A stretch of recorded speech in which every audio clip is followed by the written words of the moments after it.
In just a few months, a machine launched back in 1977 is going to cross the distance so enormous that saying good morning to it and getting a reply back will take 2 full days. Stick with me for the next few minutes because I'm going to walk you through the real discoveries this spacecraft has made, plus exactly what is happening to it right now in 2026, and hit subscribe now because this channel covers real space history without exaggeration. Let's start with where things stand today, because this part is genuinely happening as we speak, not some old story being repackaged. Voyager 1 launched on September 5th, 1977, and Voyager 2 actually launched first a couple of weeks earlier on August 20th, 1977, sent on a longer, more roundabout path, while Voyager 1 took a faster, more direct route toward Jupiter and Saturn. Nearly 50 years later, both spacecraft are still flying, still transmitting data back to Earth and Voyager. One is currently the single most distant human-made object in existence, sitting somewhere around 25 billion kilometers away, or roughly 15.8 billion miles, moving outward at close to kilometers every second. Voyager 2 trails behind at a slightly shorter distance, with communication currently taking around 19 hours to reach it one way. It helps to actually picture what a distance like that means in practical terms because the raw numbers alone can be hard to hold on to. Light itself, the fastest thing in the entire universe, still needs close to 23.5 hours right now just to travel from Earth out to where Voyager 1 currently sits. That is not how long it takes a rocket or a plane to cover that distance. That is how long it takes light itself, moving at roughly 670 million miles per hour, to make the trip.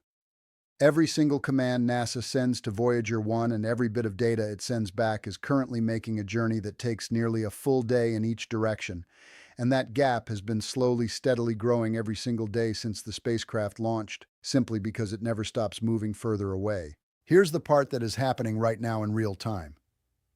NASA has confirmed that on November 18th, 2026, at precisely 2:16 in the morning Pacific time, Voyager 1 will cross a distance of exactly one light day from Earth, meaning a radio signal traveling at the speed of light will take a full 24 hours just to reach the spacecraft, and another full day to bring any reply back.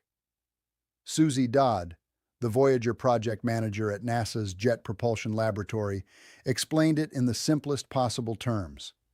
If she sends a message saying good morning to Voyager 1 at 8 o'clock in the morning on a Monday, she will not hear anything back until roughly 8 o'clock in the morning on Wednesday. That is not a metaphor. That is literally how long it will take for a single round-trip conversation with the most distant object humanity has ever built. It helps to understand exactly what that milestone means for the team actually running this mission day to day, since it changes something very practical about how they work. Right now, communicating with Voyager 1 already takes nearly 23.5 hours each way, which is already an enormous amount of built-in delay for any conversation. Once that gap crosses the full 24-hour mark and keeps growing beyond it, engineers lose any remaining ability to send a command in the morning and learn how it went by the same afternoon or evening. Every single interaction with the spacecraft becomes a multi-day process, and that delay will only keep increasing every year from here forward, since Voyager 1 never stops moving further away. Dodd has also pointed out a genuinely fragile detail underlying this entire mission: that both spacecraft depend on their antennas staying precisely pointed back toward Earth at all times. If propellant lines controlling that pointing system were ever to freeze on either spacecraft, causing the antenna to drift out of alignment, the mission would effectively end immediately, since there would be no way to send a correcting command and have any realistic chance of it arriving in time to fix the problem. If a detail like that genuinely surprises you, imagine how much more this 50-year-old mission still has left to teach us. And go ahead and drop a like on this video because it helps this kind of accurate space coverage reach more people. There's also something else happening to Voyager 1 right now that is worth understanding, honestly, because it is not exactly good news, even if it is not a disaster either. On February 27, 2026, NASA engineers made the difficult decision to permanently shut down one of Voyager 1's remaining science instruments, called the Low Energy Charged Particles Experiment, an instrument that had been running continuously since the spacecraft launched in 1977. The reason comes down to simple physics. Both Voyager spacecraft are powered by a radioisotope generator that converts heat from slowly decaying plutonium into electricity, and that power source has been weakening steadily year after year for nearly 5 decades. Engineers have had to make increasingly difficult choices about which instruments to keep running and which to switch off permanently in order to stretch the spacecraft's remaining power as far as possible. Voyager 2 has gone through the same kind of careful power rationing with its plasma science instrument already switched off earlier, while the cosmic ray subsystem and a couple of other instruments remain active for now. It is worth understanding exactly what kind of decision this actually is for the engineering team because it is genuinely difficult in a way that goes beyond simple budget cutting. Every single instrument still running on either spacecraft has been operating continuously for close to 50 years through the extreme cold of deep space, through the crushing radiation environments near Jupiter and Saturn, and through nearly 5 decades of wear that no engineer ever expected the hardware to survive in the first place. Choosing to switch one of them off permanently is not like turning off a light switch you can flip back on later. Once an instrument on Voyager is shut down to save power, it does not get turned back on, which means every single one of these decisions is genuinely final, made carefully, and made only when there is no other way left to keep the spacecraft's most essential systems, its ability to receive commands and transmit data home running for as long as possible. None of this means either spacecraft is about to go silent tomorrow. It does mean that this 50-year-old mission is genuinely, visibly aging in real time, and every year brings a harder decision about how to keep it talking to us for just a little longer. Now let's actually go back to the beginning, because understanding what these two machines have already discovered is exactly what makes watching them fade. This slowly feels so significant. Only about 18 months after launch, both spacecraft made their first major stop at Jupiter, sending back the most detailed images anyone had ever seen of the planet's deep, churning cloud bands. But the real surprise came from one of Jupiter's moons, a small rocky world called Io. Before Voyager arrived, scientists generally expected Io to look something like our own moon, an old, quiet, heavily cratered surface.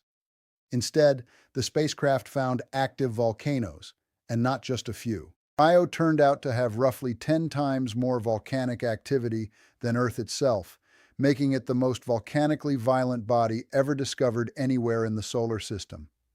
Up until that exact moment, active volcanic activity had only ever been confirmed on our own planet. It is worth understanding why Io ended up this dramatically different from what anyone expected, since the explanation itself is genuinely fascinating. Io orbits Jupiter alongside several other large moons, and their combined gravity keeps pulling and stretching Io's orbit into a slightly uneven shape, rather than a perfectly smooth circle. As Io moves closer to and farther from Jupiter during each orbit, the planet's enormous gravity squeezes and flexes the moon's interior repeatedly, generating enormous amounts of friction and heat deep inside it, similar to how repeatedly bending a piece of wire back and forth eventually makes it warm. The constant internal flexing keeps Io's interior partially molten, powering the relentless volcanic activity Voyager discovered, a process scientists now call tidal heating, and one that Voyager's flyby was the first mission ever to reveal in action anywhere in the solar system. Jupiter's moon, Europa, turned out to be just as surprising in a completely different way. Instead of fire, Europa showed cracked, icy terrain, long fracture lines running across its frozen surface. And that specific pattern of cracking suggested for the very first time that a liquid ocean might exist underneath that ice. Before Voyager reached Europa, the only confirmed liquid ocean known to exist anywhere was right here on Earth. These were just two of dozens of genuine discoveries the mission produced during its very first major stop. If you're the kind of person who finds it wild that a single flyby completely reshaped what we thought we knew about an entire moon, drop a comment and let me know which of these discoveries surprises you most, because it genuinely helps me figure out what to dig into next. When Voyager reached Saturn in 1980, it sent back another wave of genuinely new information. The spacecraft discovered several new moons during its approach, including three named Prometheus, Pandora, and Atlas, with Prometheus and Pandora acting as what scientists call shepherd moons, meaning their gravity actively helps keep one of Saturn's rings tightly confined in place, while Atlas performs a similar job for a different ring. The discovery of these moons also helped confirm that much of Saturn's ring and moon system is made largely of water ice, something that had not been firmly established before Voyager's arrival. The spacecraft also took a close look at two of Saturn's largest moons, Titan and Enceladus. Titan turned out to have a thick, hazy atmosphere made mostly of nitrogen, similar in that one respect to Earth's own atmosphere, though its surface pressure came in at about 1.6 times what we experience here, and that the haze completely blocked any visual camera from actually seeing Titan's surface underneath it. Saturn's own upper atmosphere, meanwhile, turned out to be roughly 7% helium with the rest mostly hydrogen. And scientists studying that data found that Saturn actually radiates more heat out into space than it receives from the Sun, a genuinely strange energy balance tied to its specific atmospheric composition. Voyager also detected a faint additional ring around Saturn, known as the G ring, adding yet another piece to the planet's already famous ring system. It is worth explaining briefly why a shepherd moon like Prometheus or Pandora is such a genuinely clever piece of natural mechanics, since the term itself sounds almost too neat to be real.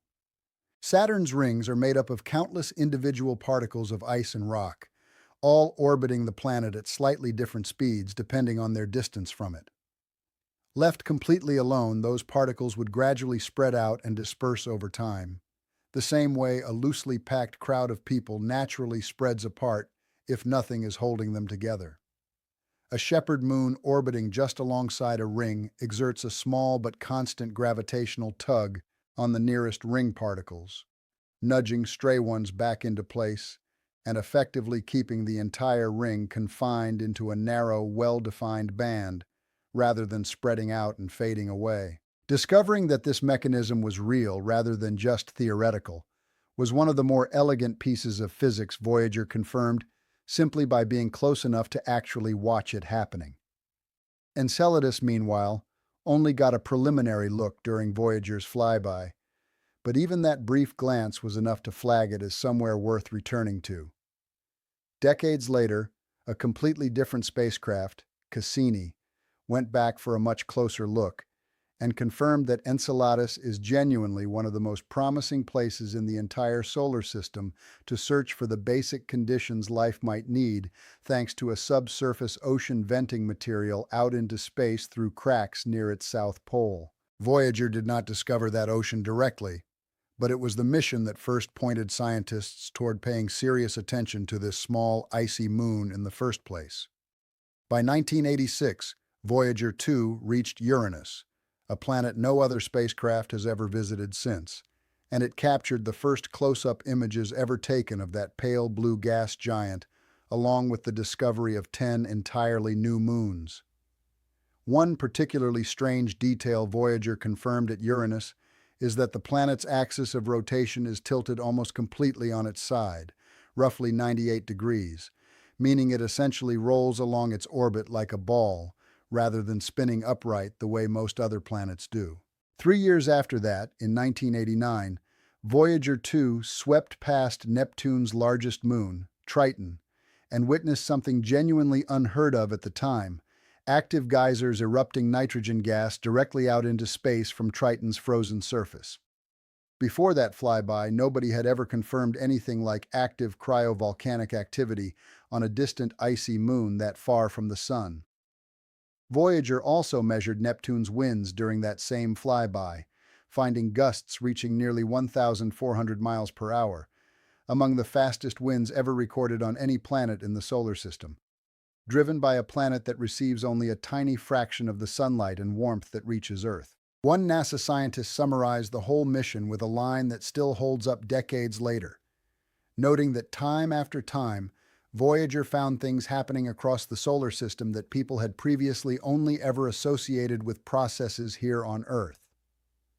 32 years after its encounter with Saturn, Voyager 1 crossed into interstellar space, officially becoming the most distant human-made object ever to exist. And at that point, the mission was renamed the Voyager Interstellar Mission, with its scientific goals expanded to study the heliosphere, the enormous bubble of particles and magnetic fields that surrounds our entire solar system, along with the heliopause, the outer edge of that bubble marking the true boundary between our solar system and the wider galaxy beyond it. Understanding exactly where and how that boundary behaves has real implications for how scientists understand our sun's own journey through the galaxy, and by extension, what similar boundaries might look like around other stars entirely. It helps to picture the heliosphere itself a little more clearly, since it is not something you could ever actually see with your own eyes. Our sun constantly releases a steady stream of charged particles called the solar wind, blasting outward in every direction at incredibly high speed. That solar wind pushes back against the thin, cold material that fills the space between stars, carving out an enormous protective bubble around our entire solar system, roughly comparable to a ship pushing water out of its way as it moves forward. The heliopause is simply the outer edge of that bubble, the specific point where the sun's outward-pushing solar wind finally runs out of strength, and the surrounding interstellar material takes over completely. Because nobody had ever actually sent an instrument out. That far before, scientists had only theoretical models describing what that boundary should look like. Models that Voyager's direct measurements would go on to both confirm and meaningfully revise. When Voyager 1 first crossed the heliopause on August 25, 2012, scientists got their first genuine direct look at conditions right at that boundary, and some of what they found did not match expectations at all. Researchers discovered that the interstellar magnetic field out there was 2 to 3 times stronger than earlier models had predicted, which implied that particles drifting through interstellar space are pressing against our solar system's heliosphere with roughly 10 times more force than anyone had previously calculated. Voyager 2 later added another surprising detail, confirming that the heliopause is not a clean, solid boundary at all, but something closer to a leaky border with material genuinely able to cross in both directions. Before Voyager 1 actually passed through, it flew through thin tendrils of interstellar particles that had already pushed their way into the heliosphere from outside, almost like roots pushing through cracks in rock. Voyager 2, crossing the same general boundary years later in 2018, detected something slightly different, a steady trickle of low-energy particles extending more than 100 million miles beyond the heliopause itself. Because of that close-up, direct measurement, scientists were able to meaningfully update their understanding of both that boundary and the sun's broader influence across our region of the galaxy.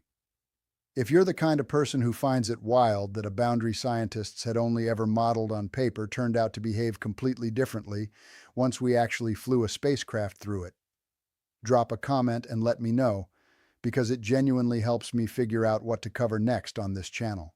Out of everything both spacecraft have ever captured, though, the single most famous image turned out to be one of the simplest.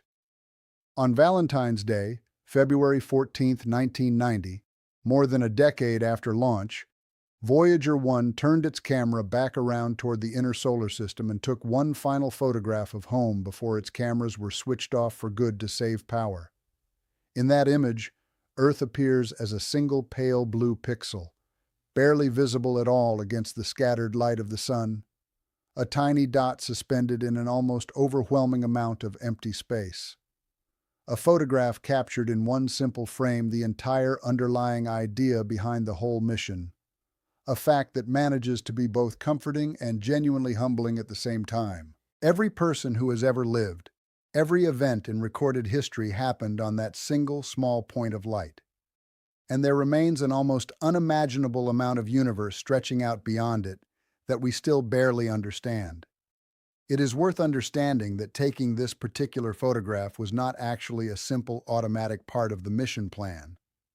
By 1990, Voyager 1 had already completed its main planetary flybys.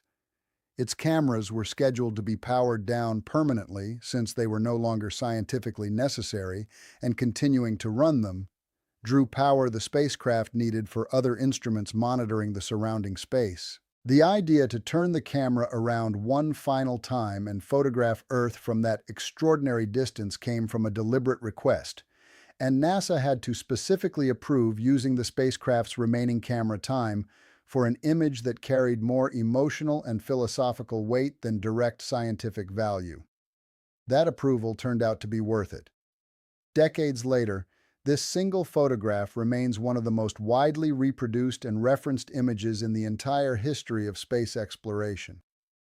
Not because of any scientific data hidden inside it, but simply because of what it shows, and more precisely how little it shows. When you consider everything that has ever happened on that one small pale dot. So, here is where that leaves us today in the middle of 2026.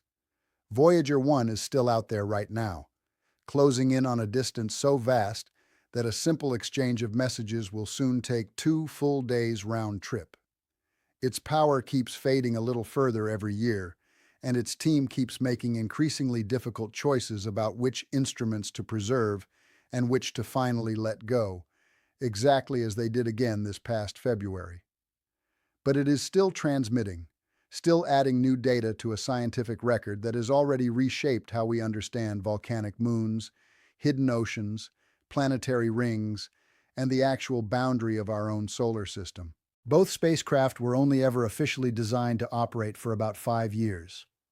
Instead, nearly 50 years later, they are still working, still teaching us things, and still, quite literally, moving farther away from us with every second that passes.